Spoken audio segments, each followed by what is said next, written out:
जय श्री राम दोस्तों। श्री कृष्ण के जीवन से जुड़े कुछ श्रेष्ठ सूत्र हैं, जानते हैं वो क्या है।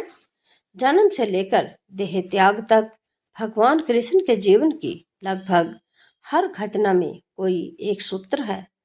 युद्ध भूमि पर दिया गया जीवन का गीता का उपदेश संसार का श्रेष्ठतम ज्ञान माना जाता है। पालनहार कहीं या जगत गुरु, गिरधारी कहीं या रण छोड़, भगवान कृष्ण के जितने नाम हैं उतनी कहानियां। जीवन जीने के तरीके को अगर किसी ने परिभाषित किया है तो वो कृष्ण है। कर्म से लेकर होकर परमात्मा तक जाने वाले मार्ग को उन्हीं ने बताया है। संसार से वैराग्य को सिरे से नकारा, कर्म का कोई विकल्प नहीं ये सिद्ध किया। कृष्ण कहते हैं कि मैं हर हाल में आता हूँ। जब पाप और अत्याचार का अंधकार होता है तब भी, जब प्रेम और भक्ति का उजाला होता है तब भी, दोनों ही परिस्थितियों में मेरा आना निश्चित है। वैसे तो कृष्ण का संपूर्ण जीवन ही एक प्रबंधन की किताब है, जिसे सैकड़ों हजारों बार कहा गया सुना जा चुका है। कुरुक्षेत्र में दो सेनाओं के बीच खड़े होकर भारी तनाव के समय कृष्ण अर्जुन को जो ज्ञान दिया वो दुनिया का श्रेष्ठतम ज्ञान है। गीता का जन्म युद्ध के मैदान में दो सेनाओं के बीच हुआ। जीवन की श्रेष्ठतम बातें भारी तनाव और दबाव में ही होती है। अगर आप दिमाग को शांत और मन को स्थिर रखने की कोशिश करें तो सबसे बुरी परिस्थिति में भी आप अपने लिए कुछ बहुत बेहतरीन निकाल पाएंगे। ये कृष्ण सिखाते हैं। गीता पढ़ने से पहले अगर इसी बात को समझ लिया जाए तो गीता पढ़ना सफल हुआ। कृष्ण का जीवन ऐसी ही बातों से भरा पड़ा है। जरूरत है नजरिए की। उनका जीवन आपके लिए मोइथोलॉजी है, एक हिस्सा मात्र भी हो सकता है, और आपका जीवन पूरा जीवन बदल कर रख देने वाला ज्ञान भी। आवश्यकता हमारी है, हम उनके जीवन से लेना क्या चाहते हैं।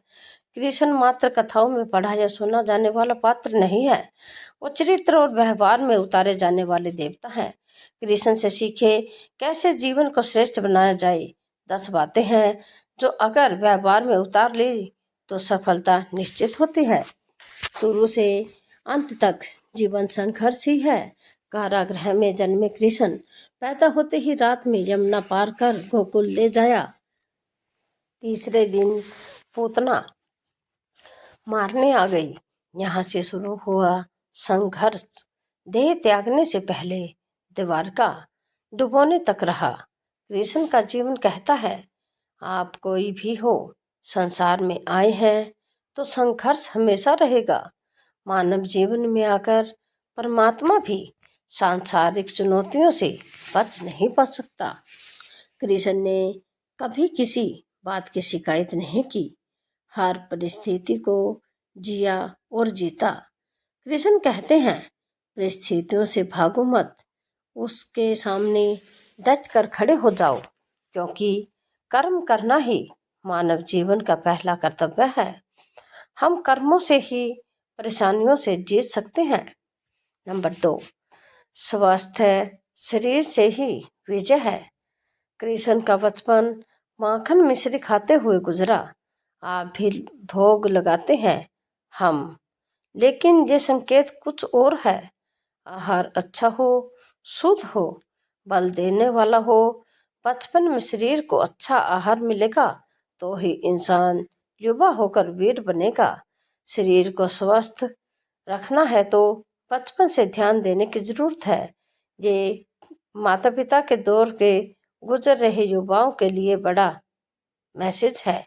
अपने बच्चों को ऐसा खाना दे जो उनको बल दे। सिर्फ स्वाद के लिए ही न खिलाएं, तभी वे बड़े होकर स्वयं को, समाज को सही दिशा में ले जा पाएंगे। नंबर 3, पढ़ाई किताबी ना हो, रचनात्मक हो। कृष्ण ने अपनी शिक्षा मध्य प्रदेश के उज्जैन में सांदीपनी ऋषि के आश्रम में रहकर पूरी की थी। कहा जाता है कि 64 दिन में उन्होंने 64 कलाओं का ज्ञान हासिल कर लिया था। वैदिक ज्ञान के अलावा उन्होंने कलाएं सीखी। शिक्षा ऐसी ही होनी चाहिए जो हमारे व्यक्तित्व का रचनात्मक विकास करे। संगीत, नृत्य, युद्ध सहित 64 कलाओं कृष्ण के व्यक्तित्व का हिस्सा है। बच्चों में कोरा ज्ञान न भरे, उनकी रचनात्मक को नए आयाम मिले, ऐसी शिक्षा व्यवस्था हो। नंबर 4, रिश्तों से ही जीवन है, बिना रिश्तों के कुछ नहीं। कृष्ण ने जीवन भर कभी उन लोगों का साथ नहीं छोड़ा जिनको मन से अपना माना। जीव अर्जुन से वे युवा अवस्था में मिले, ऐसा महाभारत कहती है, लेकिन अर्जुन से उनका रिश्ता हमेशा मन का रहा। सुदामा हो या उद्धव, कृष्ण ने जिसे अपना मान लिया उसका साथ जीवन भर दिया। रिश्ते के लिए कृष्ण ने कई लड़ाइयाँ लड़ी और रिश्ते से ही कई लड़ाइयाँ जीती। उनका सीधा संदेश है, सांसारिक इंसान की सबसे बड़ी धरोहर रिश्ते की है।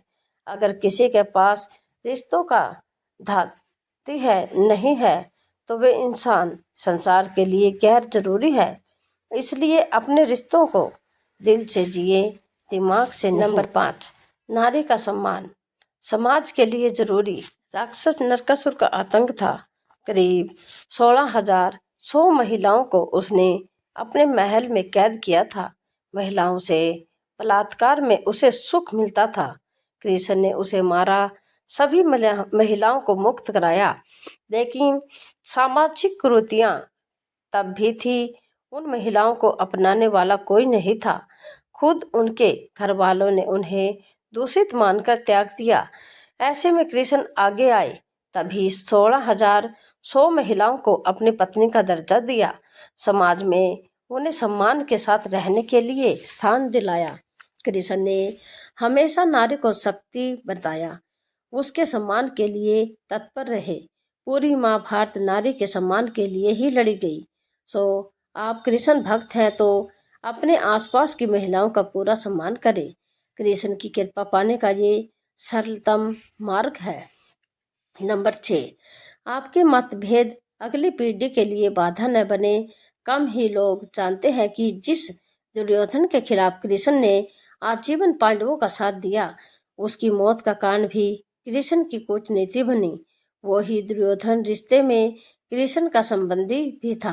कृष्ण के पुत्र सांब ने दुर्योधन की बेटी लक्ष्मणा का अपहरण करके उससे विवाह किया था, क्योंकि लक्ष्मणा सांब से विवाह करना चाहती थी, लेकिन दुर्योधन खिलाफ था।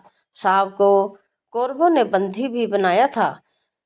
तब कृष्ण ने दुर्योधन को समझाया था कि हमारे मतभेद अपनी जगह है, लेकिन हमारे विचार हमारे बच्चों के भविष्य में बाधा नहीं बनने चाहिए। दो परिवारों के आपसी झगड़े में बच्चों के प्रेम की बलि ना चढ़ाई जाए।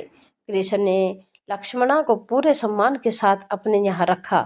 दुर्योधन ने से उसका मतभेद हमेशा रहा, लेकिन उन्होंने उसका प्रभाव कभी लक्ष्मणा और सांब की गृहस्थी पर नहीं पड़ने दिया। नंबर 7, शांति का मार्ग ही विकास का रास्ता है। कृष्ण ने महाभारत युद्ध के पहले शांति से समझौता करने के लिए पांडवों और कौरवों के बीच मध्यस्थता की। हालांकि दोनों ही पक्ष युद्ध लड़ने के लिए आतुर थे, लेकिन कृष्ण ने हमेशा चाहा कि कैसे भी युद्ध टल जाए। झगड़ों से कभी समस्याओं का समाधान नहीं होता है। शांति के मार्ग पर चलकर ही हम समाज का रचनात्मक विकास कर सकते हैं। कृष्ण ने समाज की शांति से मन की शांति तक दुनिया को ये समझाया कि कोई भी परेशानी तब तक मिट नहीं सकती जब तक वहाँ शांति ना हो। फिर चाहे वो समाज हो या हमारा खुद का मन, शांति से ही सुख मिल सकता है, साधनों से नहीं। नंबर 8, हमेशा दूरगामी परिणाम सोचें। महाभारत में जुए की घटना के बाद पांडवों को वनवास हो गया। कृष्ण ने अर्जुन को समझाया कि यह समय भविष्य के लिए तैयारी करने का है। महादेव शिव, देवराज इंद्र और दुर्गा की तपस्या करने को कहा। कृष्ण जानते थे कि दुर्योधन का कितना भी समझाया जाए, वो पांडवों को कभी उनका राज्य नहीं लौटाएंगे। तब शक्ति और सामर्थ्य की जरूरत होगी। कर्ण के कुंडल कवच पांडवों की जीत में आड़े आएंगे, ये भी वे जानते थे। उन्होंने हर चीज पर बहुत दूरगामी सोच रखी। कोई भी फैसला तत्कालिक आवेश में नहीं लिया। हर चीज के लिए आने वाली पीढ़ियों तक उसका सोच, यही सोच समाज का निर्माण करती है। नंबर 9, हर परिस्थिति में मन शांत और दिमाग स्थिर रहे। पांडवों के राजसूय यज्ञ में शिशुपाल कृष्ण को अपशब्द कहता रहा। छोटा भाई था लेकिन मर्यादाएं तोड़ दी। पूरी सभा चकित थी, कुछ क्रोधित भी थे, लेकिन कृष्ण शांत थे, मुस्कुरा रहे थे।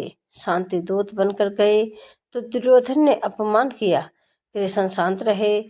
अगर हमारा दिमाग स्थिर है, मन शांत है, तभी हम कोई सही निर्णय ले पाएंगे।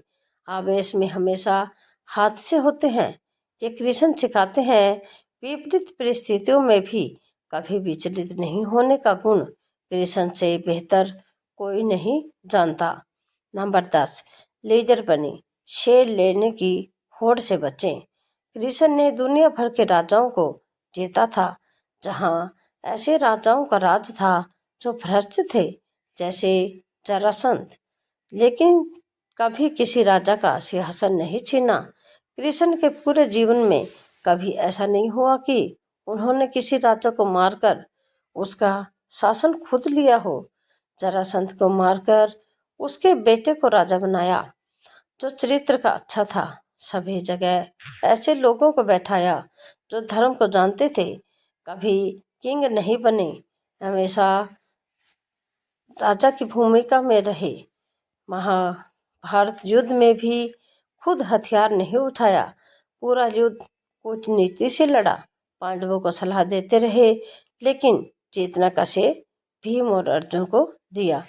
ऐसी ही धार्मिक और पौराणिक कथा कहानियों के लिए आप हमारे चैनल को लाइक करें, शेयर करें, सब्सक्राइब करें।